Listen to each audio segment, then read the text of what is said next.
Europe 1, il est 7h17. Thomas Soto. Et décidément, il y avait beaucoup d'actualités politiques hier entre la primaire, le second tour, et le grand discours de François Fillon à la Villette à Paris. C'est le regard d'Yves Tréhard ce matin. Bonjour Yves. Bonjour Thomas, bonjour à tous. La droite s'inquiète, même si hier il s'agissait d'essayer de regonfler un peu les troupes. La droite redoute même la Bérésina, nous dites-vous. Et oui, sur le terrain, effectivement, les élus n'ont qu'une crainte, c'est d'être emportés par l'affaire Fillon, d'être mis au pied du mur par de nouvelles révélations. Ce sont tous ces députés de l'ombre, pas ceux qui étaient au premier rang du discours de Fillon hier, qui sont républicains, centristes, et qui n'oublient pas qu'après la présidentielle, eh bien, il y a des législatives. Fillon empêché de se présenter ou disqualifié pour le second tour, c'est pour eux la défaite assurée dans les semaines qui suivent. Ils jouent leur peau. Alors les langues se délient et tous ont une peur bleue pour eux-mêmes de l'effet dévastateur du Penelope Gate. Le sondage que publie ce matin le Figaro leur donne raison, Fillon-Davis, quand Marine Le Pen reste solide et Macron continue à progresser. C'est touche-touche entre Fillon et Macron, 22-21. 22-21 effectivement. Et Marine Le Pen à 25. Et 25 pour Marine Le Pen. Le bateau Fillon qui prend l'eau, eh bien c'est leur avenir électoral qui parabole, qui peut se transformer en naufrage collectif. Est-ce que ça veut dire que ces parlementaires des Républicains pensent déjà à un plan B ?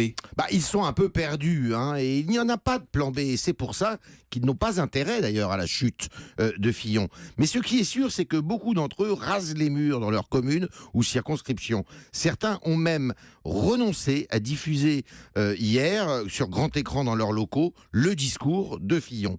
Ils étaient impatients de l'écouter, Fillon. Fillon a fait ce que ses élus voulaient depuis longtemps, du social pour rompre avec son image de radicalité, d'austérité. Et il a convoqué des trémolos dans la voix, les souvenirs de Simone Veil, de Chirac, de l'abbé Pierre, de Philippe Séguin, son mentor. Fillon a parlé aux agriculteurs, aux fonctionnaires, aux chômeurs. Il a même annoncé un plan pluriannuel contre la pauvreté. À quelque chose, malheur est bon aux yeux de ses élus.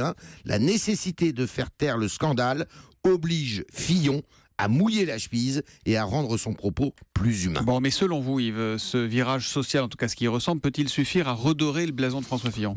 Non. Pourquoi ? Parce que le point final de l'affaire Fillon est loin d'être posé et Fillon ne s'appartient plus complètement. Son destin est entre les mains d'une part de la justice et d'autre part du tribunal de l'opinion, le destin de Fillon, mais aussi celui de la droite et de ses élus. Voilà, et puis on notera, il y a le silence de François Hollande sur la primaire à gauche, il y a le silence de Nicolas Sarkozy aussi, parce que pas un mot. Oui, pas un mot, il n'était pas d'ailleurs hier au meeting de Fillon. Et ses lieutenants étaient assez rares finalement, globalement, dans la salle. Il y avait quand même Brice Hortefeux. Et Brice Hortefeux. Il y avait Brice Hortefeux. Il y avait Brice Hortefeux et il y avait Laurent Wauquiez.